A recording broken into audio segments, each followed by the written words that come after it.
Hello, my fellow countrymen. You are welcome.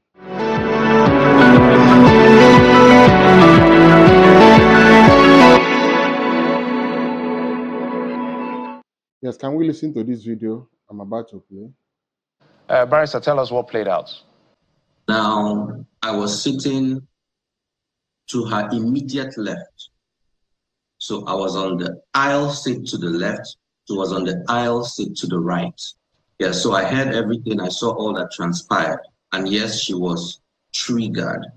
Even though the lady, the air hostess, the second air hostess who was speaking to her, was directing all her instructions to her, just me sitting down there, I actually felt humiliated myself, just looking at the way the lady was being spoken to. To be fair, IBOM Air instructed very clearly, no airplane mode, switch off your phone. After takeoff, then you can put on and put flight mode. So it was very clear. The first air hostess addressed us on the emergency exit row protocols. After she did that, she spoke to Miss Emmason and said, please switch off your phone. She told her twice, and then this first air hostess left to continue her duties. The second air hostess, who is the one blocking exactly who is being shown now, that second air hostess now came towards us in the emergency exit and stood, even from her posture, see that she came for trouble, and Miss Emmason had been fiddling with her phone. I noticed she was trying to do some stuff, I don't know. And so she told her again, switch off your phone, switch off your phone. And Miss Emmason said clearly to her, I heard it. She said, please, the buttons on my phone are not working, so I don't know how to switch it off. And the woman said, no, switch off your phone. So that back and forth went on.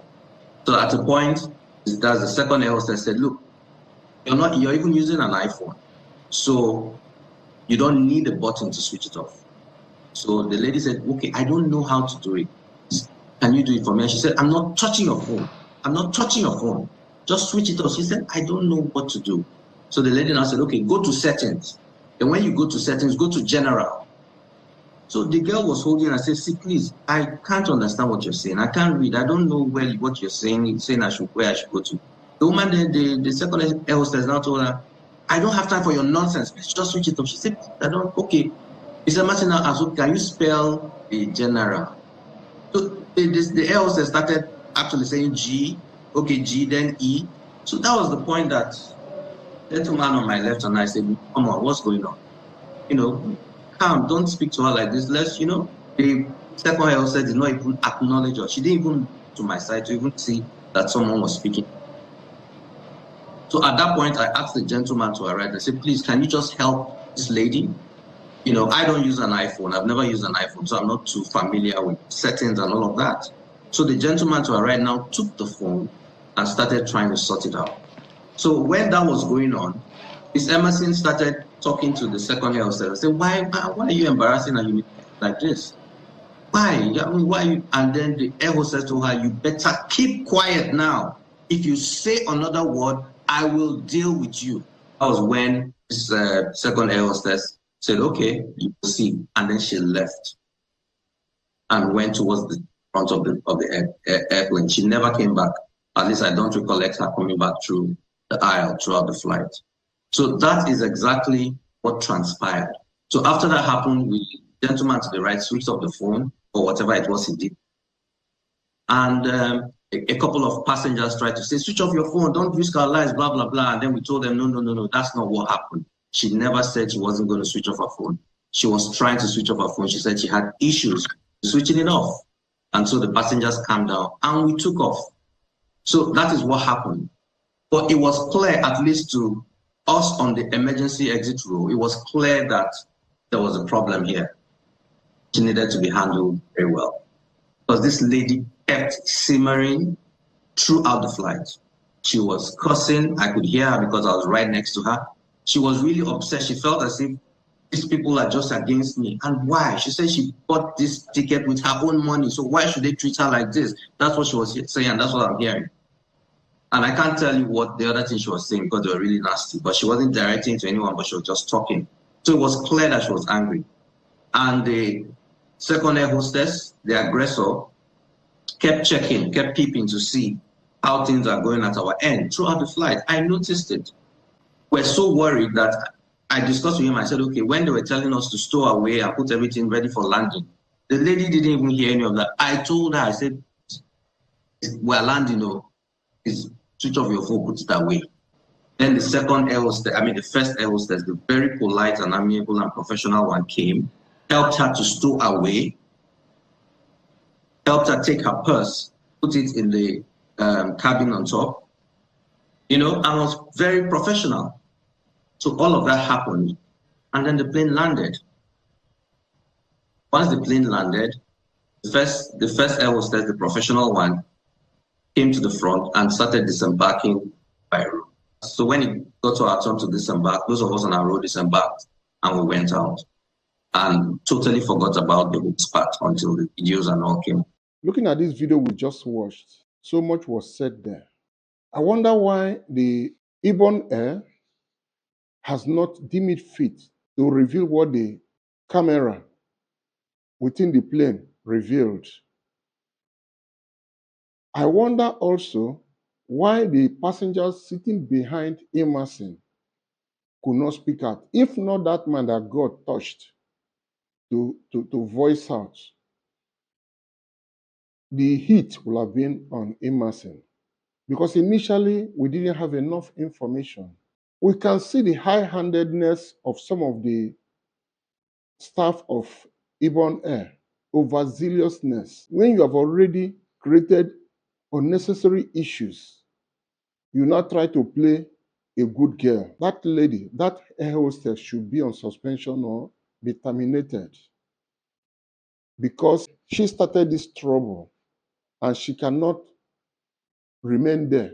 She started it. From there, it degenerated to the security man handling the lady. All those people involved should have been sanctioned. I don't know if IBOM Air believes in what the full meaning of branding is. When a company of that nature respect their brand name, they will not take certain things for granted. That thing is a dent on their brand. Those people involved should have been detained or sanctioned. But here is Nigeria, where everything goes. And I've also had some discordant voices. Why would the government pardon Kwamwan? Most of us talk as if we're not in this country. We've seen situations where people who are supposed to be in the prison by now are walking freely on the streets. Police could not stop them. EFCC could not arrest them. And everybody knows that these people are big thieves. Why is it these ones that are not known, we want to kill them because they committed offense? The Nigerian government has been a bit rascal for some time now. People have been talking. Everybody is voicing out. Nigerians have never been outspoken against the government the way it is now. They are beginning to hear. They are trying to put certain things that have gone wrong right this time. So, what they did by pardoning these two people, Kwamwan and Emmason, has to do with the appeal of people. And most importantly, that voice note somebody sent explaining what transpired exposed the activities of the air hostess, which was not shown because they were inside the plane. But the people inside the plane, one of them have revealed what happened.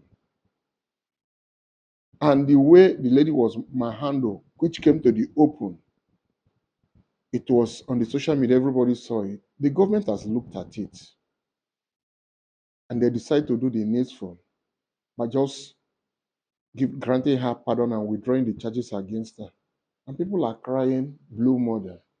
Within the Senate, within the House of Rep, Tell me how many of them whose hand is clean. Oshomole did something before Kwanwan and Emmason committed theirs. Why are we not talking about Oshomole being detained or being kept in Kirikiri?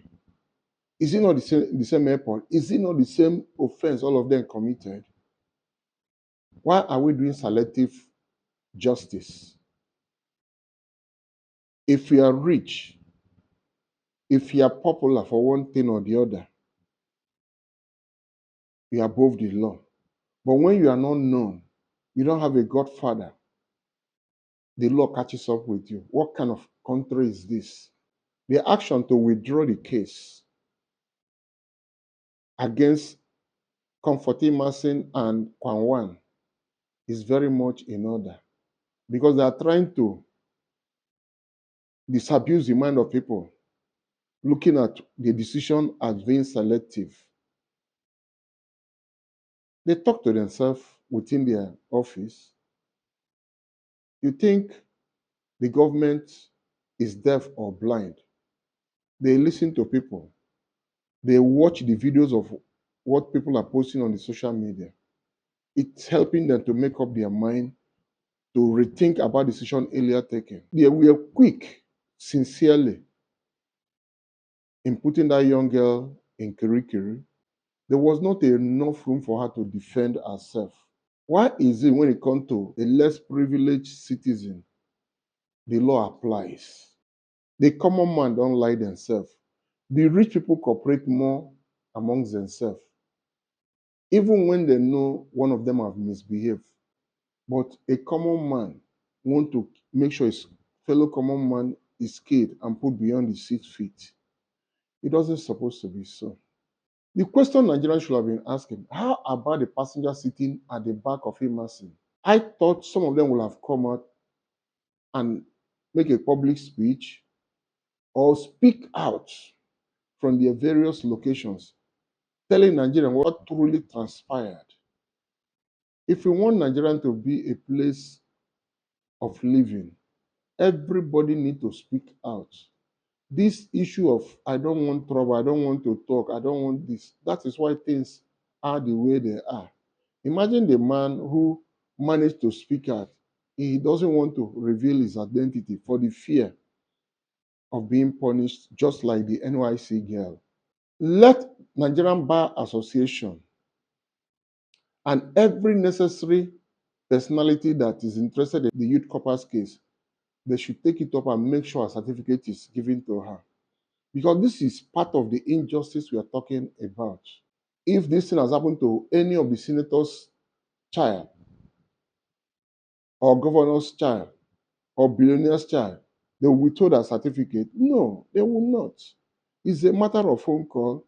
Everything is resolved. But when it comes to a common man, that's when Nigerian laws apply. This thing is wrong. It should not be encouraged. We will keep talking until they start hearing us. Mr. President, I want to thank you for withdrawing the charges and the punitive measure placed in place against Kwanwan and Comfort. This is what we expect you to be doing. When your citizens cry out, look at their matters, look at their cases being presented before you as a father and do the needful. God bless Nigeria.